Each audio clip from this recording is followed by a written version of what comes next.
We are here on Forza Horizon 4 for some new wheel settings that I found out that actually work very well. A lot of people have been commenting about the wheel feeling very heavy on transition when you're trying to drift. I found some other wheel settings that I feel work a lot better.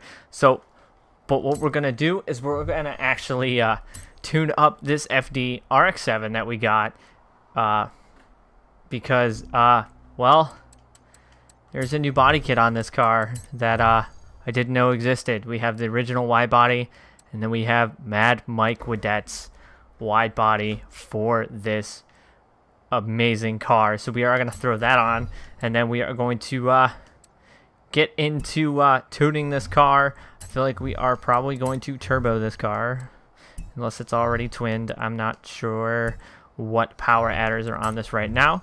But we're going to get this tuned up, and then we are going to get sideways with it and then look at the modified wheel settings that I have found that work a lot better. So I want to address a few comments that have been coming through recently about people commenting why I play in third person instead of first person. It's not that I don't like first person. I feel that as from a creative standpoint on the game, playing in third person is more viewer friendly to you guys to be able to enjoy the game better than being in first person, because in first person you don't see as much. That's why I play the game on these videos in third person, is because it's, you know, more viewer friendly for you guys to enjoy the game a little bit more and enjoy the content a little bit more than if I were just in first person. All you see is, you know, the dash. Don't get me wrong, I love playing in first person. I play first person a lot when I am actually off recording and just playing with my friends and stuff like that. But that's the reason I do it. I know a lot of people are saying, you know, comments coming through about, you know, why you play in third person with a wheel, shake my head, like kind of stuff like that. And you know what? It's not that, like I said, it's not that I don't like first person. It's more so that I do it because I enjoy, you know, bringing the content to the channel and giving more of a view. Because when I'm drifting with friends or tandeming with friends, like if I was in first person, it's not as viewer friendly to see just, you know, first person. It's more viewer friendly if I was to be in third person, because then you can see how close it is. You can see all the whole car, the tandem behind me and stuff like that. So that's why I do it. So we are at 589 horsepower on this RX-7 here. So we're going to go install the setup, of course. $71,000. Not a bad setup. And then we're going to rip this car, and hopefully this thing slides, and then we'll get into the wheel settings that I've changed to help with the transition factor of the weight of the wheel. I can't speak today. So we are going to just throw a basic tune on here. I feel like 5 degrees of camber is way too much. We're going to throw a basic tune on here, and we're going to hit the streets, and we will do a full adjustment on it if I feel we need to make some adjustments. We're going to stiffen off the sway bars, of course, and change the spring rates a little bit. We're going to make the soft in the rear more, bump up the front a little bit so that there's room for transitional weight change. Bump these down a little bit, leave that. We're going to drop our brakes down to a tandem style brake, and then we're going to kick our differential up. So then we're going to accept those changes, and then well, we're going to go out and have a little fun. We're going to get our wheel cam turned on. We are on our Logitech G29, 900 degrees of rotation with our hydraulic cam brake. So let's see how this car sounds. It does sound pretty good. So like I said, we did modify some wheels. Ooh, we got some wheel spins. We did modify some wheel settings, but we are going to get this car sideways to make sure it can slide, and then I will show you guys the wheel settings that I've changed and what I feel works a little bit better. It does work also for driving. It feels pretty good for just straight racing and driving and on the dirt. So it's not just a drift wheel setting. It does help with that weight of the weird weight feel when transitioning. So we're going to kick this car in. I threw that a little bit too much. Right now I'm used to the FD cars. I was rocking FD cars for a while, so I'm used to the angle the FD cars have. It's not an excuse. It's just gotta adjust my driving style a little bit. There we go. And the wet weather is definitely not helping. But you see the weight, I can throw the wheel. The weight is not, I don't have to force the wheel to transition. So we're going to do it here and see if it really helps out. Kick it sideways. There we go. So it feels really good until you do that. Feels good until you mess that up like that, but this car is a lot of fun to drive. We go right around him. Thank you. Try and manji down this way too much.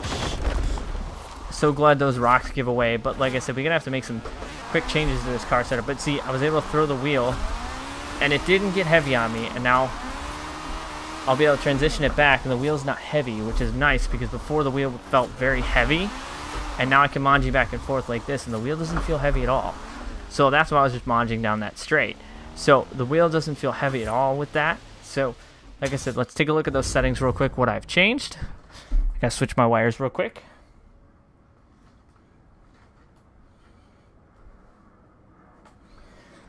I really need to get my X button wired up so that I don't have to keep switching my wires and stuff around. So the settings that I have changed, I don't want to hit the Xbox button. Settings I have changed that I've noticed from last time. I haven't changed the wheel, the force feedback scale, the centering spring, the wheel dampening spring, or the understeer. What I did turn off was the minimum force. So I turned the minimum force all the way down. I am at 870 so that I have a soft lock on my wheel, so it's not like if I go slam lock to lock, it doesn't slam the hard stop of the actual wheelbase. That's why I run 870, so I have a little bit of a little soft lock at the end. But that minimum force changed the feel of the wheel when transitioning. So it feels a lot smoother. It does not as stiff. I don't know why it does that, but that's what I found that works. So that's the wheel settings that I changed. All the other settings are pretty much the same. It's just that one that I have changed.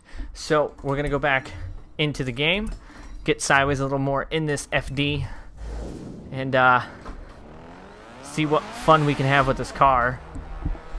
It's a monster, though. I didn't want to put a quad rotor in it. I kind of wanted to keep the factory twin turbo in there. And we're going to run it this way. I'm going to adjust my mic a little bit. We're going to kick it in here. We'll e-brake in. Stay away from that, away from the tractor. Don't want to die. Death by tractor. Little clutch kick and handbrake. Rip the street. That's this. Like I said, this car handles so good right now. Ooh. So those wheel changes changed the way the wheel feels. So see, I can transition slowly and hit the wall, but I can transition without it feeling very heavy, which was a big thing. A lot of people were saying that under transition the wheel would get very heavy and it would be hard for them to transition the wheel. So these few setting changes made the wheel feel really good. It doesn't make the wheel too light, but it feels better on transition, like there. So the wheel didn't get heavy and I was able to turn the way I wanted to turn, and it didn't bother me like there. It can throw back the other way, and I can throw it the other way. So these wheel settings I found work very well for me. So if you guys want to give it a shot, give it a shot. Let me know what you guys think about it. And if you guys want to try this RX-7 out too, I did win this from a wheel spin, so I'm not sure, you know, if some people don't have it, but we're going to kick this in this way. We're going to probably run this drift zone real quick. Just a little bit of power over. No handbrake needed on that entry. Going to run up the straight, knock over somebody's wall, hit this drift zone real quick, and then probably rip this car a little bit more. Maybe switch to an FD car, because the FD cars have a bit of a different feel to them as well. And I feel like that was a fail in that drift zone. The FD cars have a lot of different wheel feel to them because of the angle mods that those guys run. The wheel feels a little bit different than on one of these tuned cars, but the wheel settings work just as good for the FD cars too. That's what I found because I was messing around with the FD cars. So we will hop into an FD car and give those a shot too. Rip this section here. Transition that way. Oh, I probably should have ripped the e-brake a little bit through there. I'm still trying to get used to these drift zones. Yep, totally failed that. So we're going to switch to an FD car and give that car a rip. But like I said, the wheel settings do feel better with this a little bit of adjustment. So if you guys are using my wheel settings, adjust that minimum force feedback as well, and you should get less of a heavy wheel on transition. The wheel still does have some good self steer when it comes to counter steering and stuff, but there's still a little bit of getting used to in this game. The wheels are definitely different. The feel of these wheels are definitely different in this game compared to, like, you know, Forza Horizon 3 and stuff like that. But see, so it still has self steer, and I can still snap it back and forth and not have an issue like that until I overcorrect. I tend to overcorrect a lot with these FD cars because I'm not used to what steering angle it has, but I've been trying to definitely drive some of these FD cars to get used to the steering angle because, you know, well, we have them in the game. Why not actually use them? I feel like we're about to hit a section of road that I actually have not been in yet. Is that a little stand? That's a little fruit stand. Ooh, little pops of exhaust there. So if you guys enjoy this and you guys want to give the settings a try, make sure you guys give them a try. There's a Mini Cooper just sitting there, and let me know what you guys think, as well as let me know what you guys think on that third person versus first person comment I made earlier, because I feel like seeing it this way is a lot more viewer friendly than if I were to just be this way, because you see more when I am in third person than you do when I'm in first person. I feel like I should get that board, but so, like, you don't see as much this way, so I feel like that's a little bit less entertaining this way than it would be in third person. So that's why I race in third person. But let me know what your guys' take are. Would you rather see some videos in first person? Would you rather see, you know, more third person? Because I feel like that would have been so much cooler if it was in third person, because all you see is really kind of just the sliding, and yes, the Forza Horizon 4 gear grind, even though I'm on clutch.